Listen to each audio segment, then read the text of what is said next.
হ্যাঁ, টাকা আসছে না, টাকা নিয়ে সমস্যা, ইনকামের সমস্যা, হাতের থেকে টাকা অনেক বেশি ব্যয় হয়ে যাচ্ছে, ইনকামের থেকে ব্যয় হয়ে যাচ্ছে। তাহলে আজকের যে উপায়, এটা শুধুমাত্র তোমার জন্যই।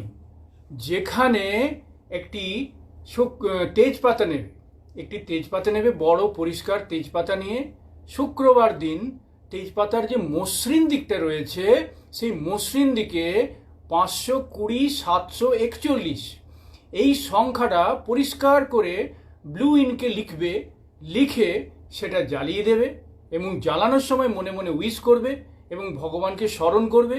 ভগবানের স্মরণের সাথে সাথে তোমার যে সমস্যা, আর্থিক সমস্যা, যাতে সেটা মিটে যায় এবং টাকার ফ্লো হাতে যেন কন্টিনিউ থাকে, ক্রমাগত টাকার ফ্লো আসতে থাকে, সেটা মনে মনে ভাববে, উইশ করবে এবং তেজপাতাটা জ্বালিয়ে দেবে। জ্বালিয়ে দেওয়ার পর সেই ছাইটা হাতে নিয়ে ফু দিয়ে ইউনিভার্সে বা বাতাসে উড়িয়ে দেবে।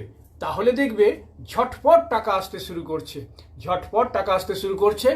আর কোনো অভাব থাকবে না, আর কোনো অসুবিধা থাকবে না, টাকার ফ্লো ধীরে ধীরে বাড়তে থাকবে। বন্ধুরা, তাই এই টোটকা ফলো করবে। বিশদ জানতে হলে আমার সাথে আরও যোগাযোগ করো, আরও টোটকা উপায় বলে দেব। ধন্যবাদ।